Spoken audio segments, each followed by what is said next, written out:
grâce à ce rapport, puisque ce sont des dérives que nous avons dénoncées à plusieurs reprises.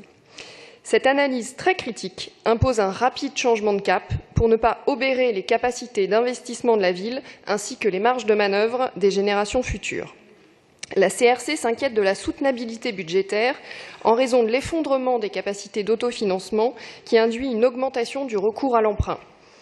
Le taux d'épargne brute est un indicateur essentiel pour l'analyse de la soutenabilité de la stratégie de la collectivité. Or, la CRC constate son effondrement.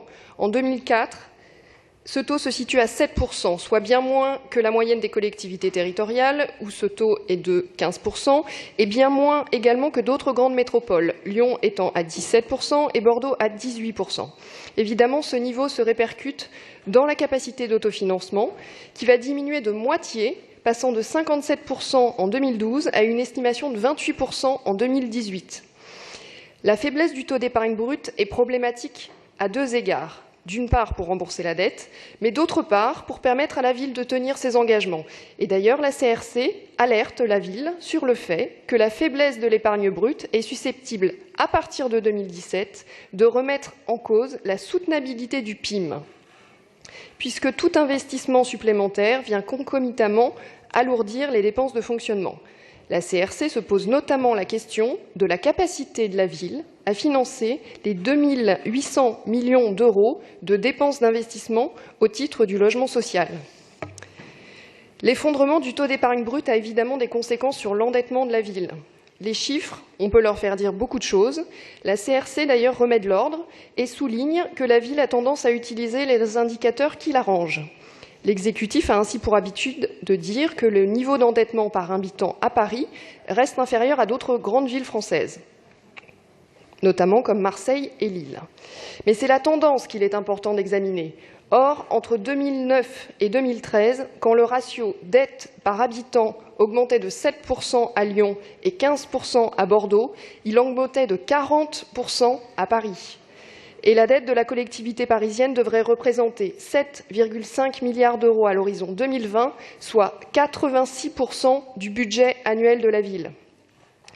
Compte tenu de la faiblesse du taux d'épargne, la capacité de désendettement de la ville s'est fortement dégradée, en passant à 18 ans en 2017 selon vos estimations, voire même à 22 ans pour Standard & Poor's, contre 4 années seulement en 2012. Soit, comme le rappelle la CRC, un niveau très au-dessus du seuil d'alerte traditionnel. Outre l'inquiétude sur la capacité de la ville à se désendetter et à continuer à investir, la CRC pointe du doigt les libertés que la ville prend avec les règles des finances publiques qui portent atteinte à la sincérité de son budget. C'est d'abord l'utilisation de la notion de capacité de financement au lieu de l'indicateur traditionnel de capacité d'autofinancement, astuce sémantique qui sert à dissimuler l'effondrement du niveau de l'épargne brute et à gonfler artificiellement les marges de manœuvre financières de la ville. C'est également l'ambiguïté entretenue sur l'expression stabilité fiscale. Les contribuables s'en étaient aperçus, la CRC le souligne également, la stabilité fiscale est un leurre. C'est enfin l'utilisation d'artifices comptables avec des conséquences bien réelles pour accroître les inscriptions de recettes de fonctionnement, les 354,4 millions d'euros de loyers capitalisés, une fuite en avant que la CRC qualifie de méthode critiquable, aussi bien au regard du principe d'annualité budgétaire que de la règle de séparation des exercices. La baisse des dotations de l'État ainsi que l'augmentation du niveau de la péréquation sont systématiquement mis en avant par l'exécutif pour justifier les difficultés à boucler le budget. Il s'agit d'éléments non pas exceptionnels, malheureusement, on peut le regretter, mais plutôt que de ne pas en tenir compte, il convient d'agir, d'autant plus que le budget de la ville reste encore trop dépendant du marché immobilier et donc de ressources conjoncturelles. Paris a besoin de retrouver les marges de manœuvre budgétaires en veillant à ne pas sacrifier celles des générations futures.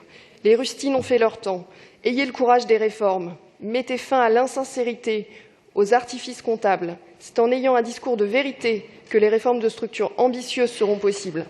Comme le souligne la CRC, vous en êtes loin, mais si vous décidiez d'emprunter cette voie, vous auriez notre soutien. Je vous remercie.